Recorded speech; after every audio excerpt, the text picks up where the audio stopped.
Hello dear students, welcome to my classroom. आज की हमारी वर्कशीट नंबर है 68, जो कि शिक्षा निदेशालय राष्ट्रीय राजधानी क्षेत्र दिल्ली द्वारा हमें भेजी गई है।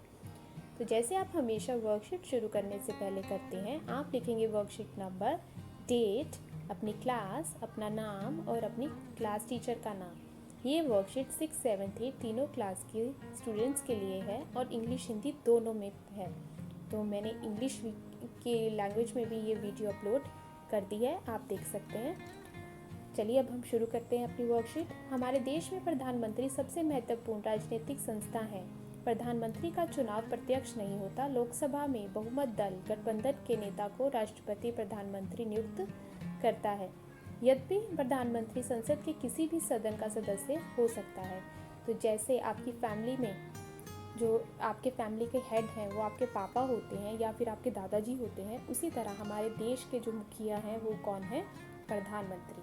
और प्रधानमंत्री को हम डायरेक्ट हम चुन नहीं सकते, उनका चुनाव राष्ट्रपति जी करते हैं। और वो कैसे करते हैं? जो पार्टी जीतती है, उनके जो लीडर होता है उसी को प्रधानमंत्री नियुक्त किया जाता है राष्ट्रपति द्वारा। यद्यपि प्रधानमंत्री संसद के किसी भी सदन के सदस्य हो सकते हैं। प्रधानमंत्री की शक्तियाँ, तो प्रधानमंत्री सरकार का मुखिया होता है। वह कैबिनेट की बैठकों की अध्यक्षता करता है। वह विभिन्न विभागों के कार्य को समन्वय करता है। तो प्रधानमंत्री मुखिया हैं, तो जितने भी कैबिनेट्स की मीटिंग होती हैं उन्हें कौन देखते हैं? प्रधानमंत्री जी। और हमारे जो भिन्न भिन्न विभाग हैं, जैसे हमारा हेल्थ विभाग है, एजुकेशन विभाग है, फाइनेंस विभाग है, एग्रीकल्चर विभाग है, उनके बीच का जो समन्वय है, मतलब उनके बीच के कोऑर्डिनेशन जो है वो भी उसको बनाने का कार्य भी प्रधानमंत्री जी ही करते हैं। तो विभागों के विवादों के मामलों का भी अंतिम निर्णय प्रधानमंत्री जी ही लेते हैं। सारे मंत्री उन्हीं के नेतृत्व में काम करते हैं और प्रधानमंत्री अगर रिज़ाइन करें तो पूरा मंत्रिमंडल ही इस्तीफा दे देता है। भारत में कैबिनेट सबसे अधिक शक्तिशाली संस्था है। जो कैबिनेट के भीतर सबसे प्रभावशाली व्यक्ति प्रधानमंत्री होता है। तो प्रधानमंत्री जो है वो सबसे प्रभावशाली मुखिया है। आगे आप देखेंगे, यहाँ पे आपको भारत के प्रधानमंत्रियों की एक लिस्ट दी गई है, जिसमें सबसे पहले नाम आता है पंडित जवाहरलाल नेहरू का। और यहाँ पे आपको उनके बाद आए अब तक के जितने भी प्रधानमंत्री हैं उन सबके नाम दिए गए हैं और बताया गया है कि वो कौन से कितने टाइम तक प्रधानमंत्री रहे हैं, कब से कब तक। और अब हमारे अब के जो प्रधानमंत्री हैं वे हैं श्री नरेंद्र मोदी, जो कि 26 मई 2014 से अब तक हमारे प्रधानमंत्री हैं। चलिए अब हम करते हैं प्रश्न उत्तर। तो हमारा फर्स्ट क्वेश्चन यहाँ पर जो दिया हुआ है वो है, बूझो तो जाने, मैं स्वतंत्र भारत की एकमात्र महिला प्रधानमंत्री थी, मेरा नाम लिखिए। और ये तो हमें पता ही है कि अब तक की भारत की हमारी जो महिला प्रधानमंत्री एक ही रही हैं और वह हैं इंदिरा गांधी। तो अगर आप ये लिस्ट में भी देख सकते हैं, यहाँ पे आपको लिस्ट में दिया हुआ है कि श्रीमती इंदिरा गांधी, तो उनका नाम आपने यहाँ पर लिख देना है। तो श्रीमती इंदिरा गांधी जी जो हैं वो हमारे देश की प्रधानमंत्री। दूसरा प्रश्न है, मैं राज्यसभा का सदस्य रहते हुए 10 वर्षों तक भारत का प्रधानमंत्री रहा, परिवारजनों की सहायता से मेरा नाम पता कीजिए। तो चलिए अब हम लिस्ट में ढूंढते हैं तो कि ये कौन है। अगर आप ध्यान से देखेंगे तो आपको पता लगेगा कि यह कौन है। ये हैं हमारे श्री मनमोहन सिंह जी, जो हमारे प्रधानमंत्री रहे हैं 22 मई 2004 से 26 मई 2014 तक। तो हो गए ना 10 साल। तो मनमोहन सिंह जी का नाम यहाँ पर आप लिखेंगे। अगला हमारा प्रश्न है, कल्पना कीजिए आप वर्तमान में भारत के प्रधानमंत्री हैं। भारत कोरोना जैसी महामारी की सामना कर रहा है, आप इसे दूर करने के लिए क्या कदम उठाते? अब यहाँ पे आप ये मानिए कि आप प्रधानमंत्री हैं, तो आप क्या कदम उठाते कोरोना वायरस को दूर करने का, इस महामारी को दूर करने के लिए आप क्या करते?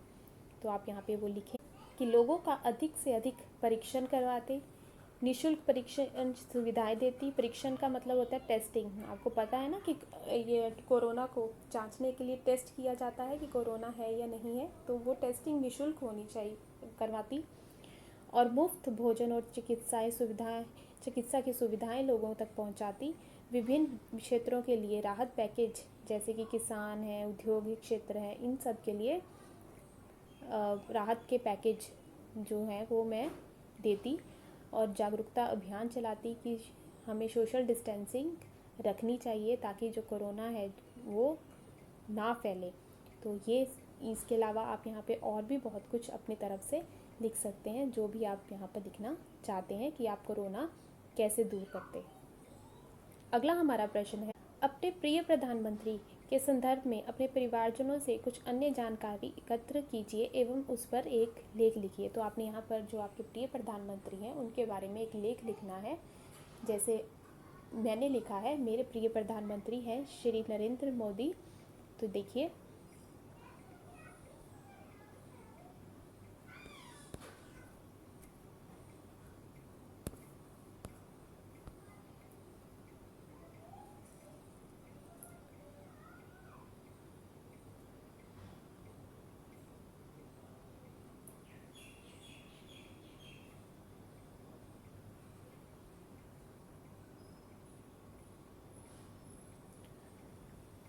तो मेरे प्रिय प्रधानमंत्री हैं श्री नरेंद्र मोदी।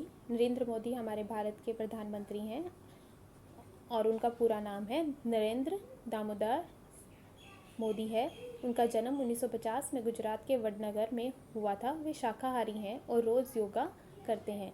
वे अपने आप को बहुत फिट रखते हैं, ये बहुत ही अच्छी बात है। उन्होंने भारत में जीएसटी कर प्रणाली, स्वच्छ भारत अभियान, डिजिटल इंडिया मिशन, भारत के विकास के लिए मेक इन इंडिया की शुरुआत की। उन्होंने पूरी दुनिया के सामने भारत की एक शानदार छवि बनाई है। तो नरेंद्र मोदी जी भारत के सच्चे नायक हैं, इसीलिए मैं उनको अपना पसंदीदा प्रधानमंत्री कहती हूँ। धन्यवाद। तो ये थी हमारी आज की वर्कशीट। मुझे उम्मीद है कि आपको ये वर्कशीट समझ आई होगी। अगर आपको ये वर्कशीट अच्छे से समझ आई है तो इसे जल्दी से कीजिए अपनी कॉपी में और अपनी मैम को भेजिए। और हाँ, लाइक, शेयर एंड सब्सक्राइब करना